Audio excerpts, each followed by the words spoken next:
Hi everyone, this is RRTV and we're live at unboxing and review of the Mercury Drug Planner known as the Joyful Daybook 2019. Finding joy even the littlest moment is a great way to live a brighter and healthier life. Ito ang motto ng Mercury Drug Planner, kaya siya tinawag na Joyful Daybook 2019. Hindi unbox. So ito lang yung lalagyan niya. Simple pero makulay.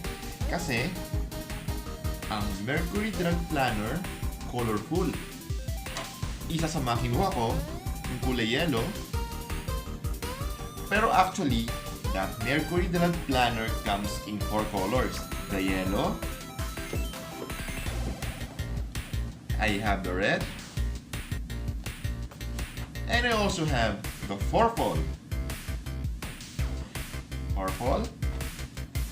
red, and yellow. At isa pang kulay na meron sila ay yung kulay blue at meron dito green. Pero ang kinuha ko, itong tatlong kulay, because itong tatlo na to, ito daw yung pinakamalakas at pinakamadaling ubos. Unlike sa mga planners na in-unbox natin in my previous videos, itong planner ng Mercury Drug, informative siya. Kasi hindi lang siya nagko-contain ng mga notes, grid, schedules. Mas marami siyang mga fitness, health tips, at mga trivia for a healthier and fit living. So, pag binuksan natin siya, mag-i-start siya with the title page and mga personal informations about sa may-ari ng planner na to.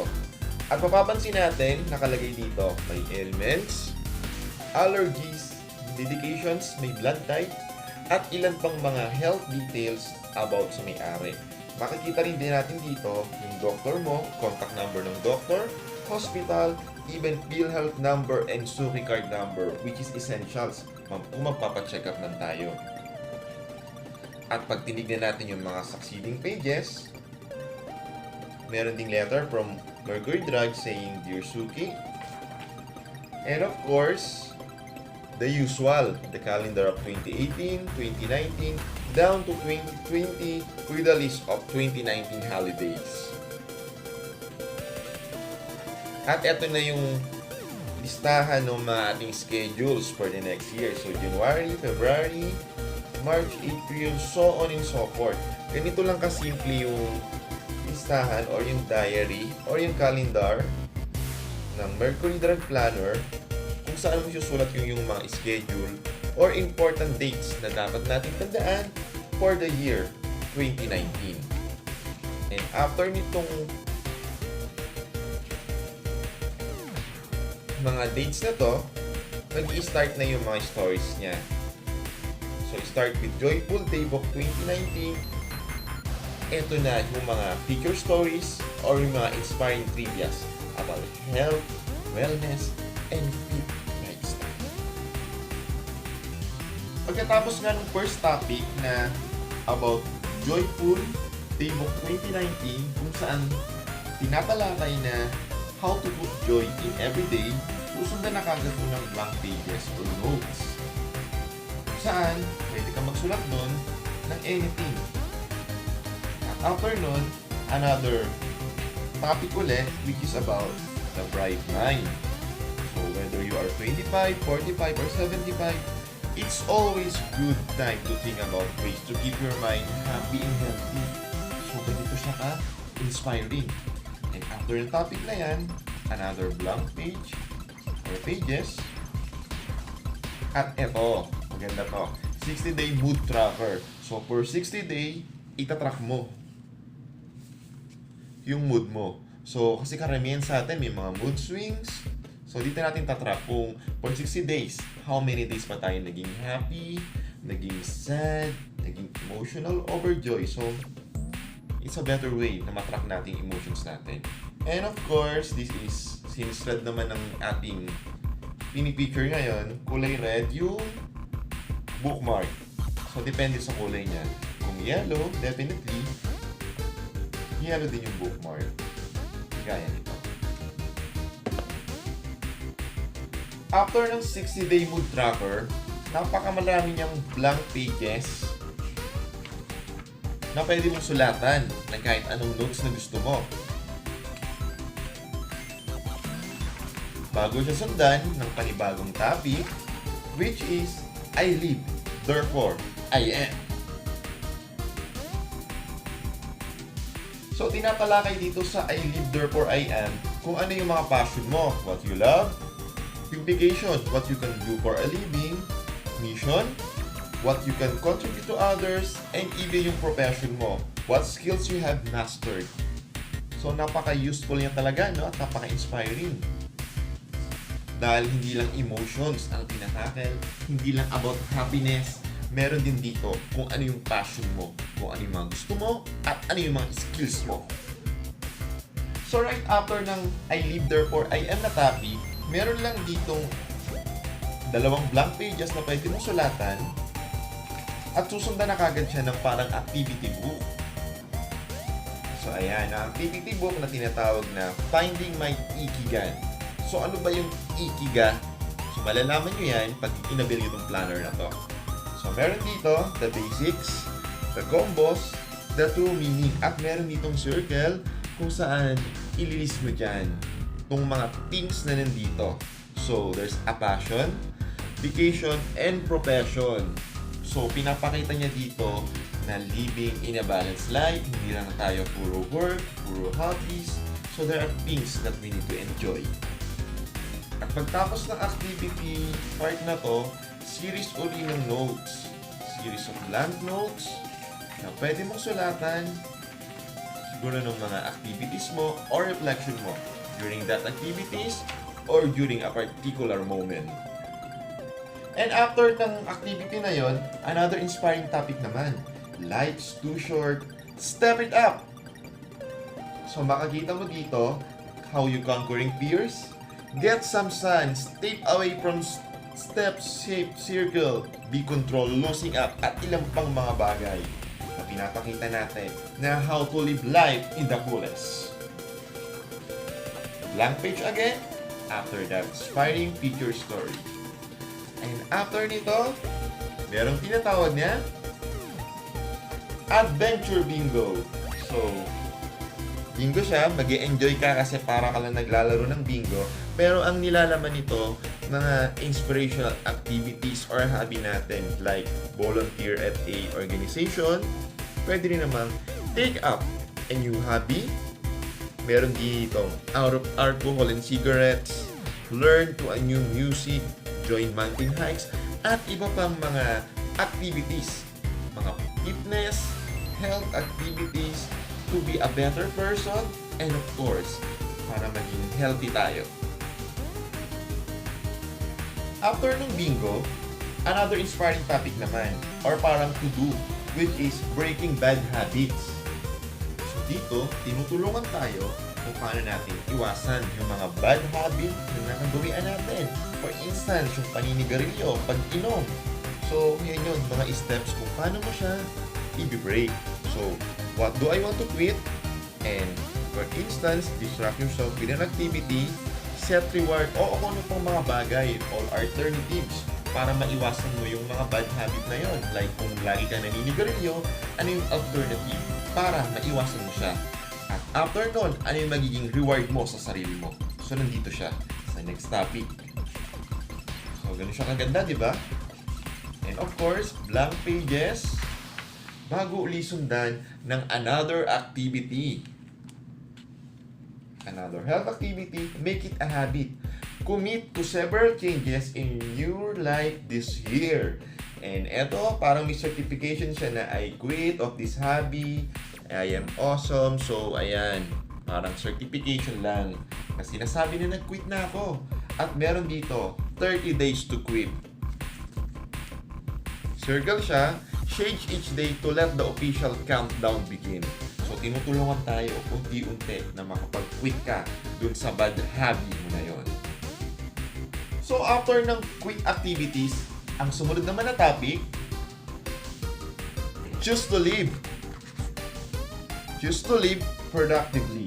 So ano yung mga bagay na makakatulong sa atin para mabuhay tayo in productive way sa pamamagitan ng pagkain, body, money, mind, life hacks, clothes, technology. So ito yung mga guidelines kung paano tayo maging live or mabuhay ng productively.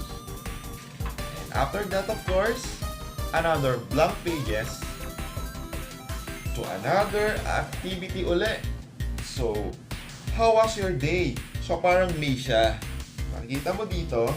So, find if you're truly productively happy today. So, tinatalk natin dito kung gaano daw tayo productive for that day. So, parang snake and ladder lang siya.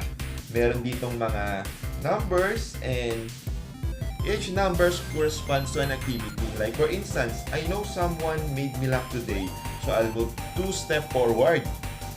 And number 7, but did I make someone smile today? So kung nakapagpasaya ka, you will skip 13, punta ka sa next. So ayan, ganyan siya. Parang snake and ladder lang siya.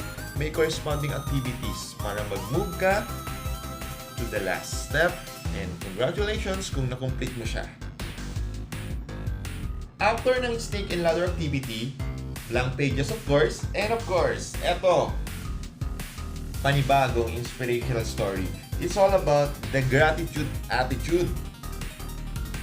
So, it's always good to have a gratitude, sabi nga dito.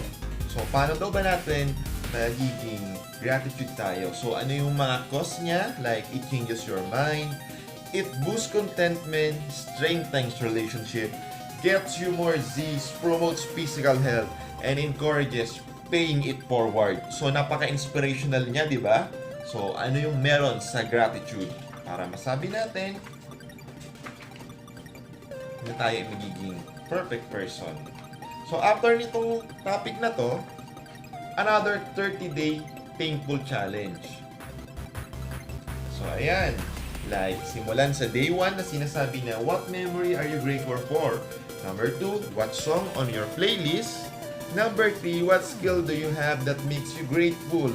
So, sunod-sunod lang yan. So, equivalent sa 30 days. And, halimbawa for day number 10, what knowledge are you most thankful for? Or 29, which family members are you most grateful? What challenge are you grateful for? So, eto, sa loob ng 30 day, titignan mo kung alin sa mga ito yung talagang nagpasaya sa'yo. Like, for instance, what taste are you grateful for today? So, ganyan siya. Another activity ulit na pinapakita natin kung gaano tayo ka-grateful at paano niya binubus yun sa sarili natin. Nung 30 days challenge na yun, yun yung pinaka-last activity dito sa 29 planner na to ng Mercury Drug. So after nito, blank pages ulit wherein you could put your note, important dates, and mga reflections sa sarili mo. And after ng last activity na yon, ito, Mercury Drug Directory. So, makikita sa directory na to kung alin yung mga branches ng Mercury Drug with corresponding address and contact numbers. So, from Metro Manila, Luzon, down to Visayas and Mindanao, nandito. Nakalista lahat dito. So, ayan siya. And of course, at the end of this planner, meron tayong packet. Pwede mong lagay dyan, mga cards, and any important things na gusto mong itago. So, ayan. Na-review natin at winokthrough ko kayo sa loob ng Mercury Drug Planner. So, nakita nyo ngayon, di ba? Kung bakit masyadong bilis siya maubos. Actually, 4 na Mercury Drug stores ang pinuntahan ko at lahat sila nagkaubusan na. Pero ang kagandahan nito, yung store na yon, kukunin niya yung contact number mo at tatawagan kanila pag dumating na yung mga planner nila at talagang isisave ka nila. So, kaya naman pala ganun siya kabilis maubos is dahil maganda naman yung laman niya sa loob at talagang napaka-informative because it boosts. It makes us a better person, healthy, not only the mind, the body, and even our emotions. Nandito lahat siya. At nakakatuwa pa nito, may mga activities nga siya at challenges. Like the 30-day challenge na tutulungan ka talaga niya na ma-apply in real life kung ano yung mga trivia o feature story nandito. Now the question goes, paano daw makapag-avail ng Mercury Drug Planner? So simple lang siya. For 36 points, you can already avail one planner. So kung meron kang Suki cards at diba yung Suki cards natin na ginagamit natin at nag-earn tayo ng 1 point kada bili natin ng gamot or worth 200, it's equivalent to 1 point. Kung nakaipon ka ng 36 points, automatic, nakaka-avail ka na ng kanilang Joyful Planner.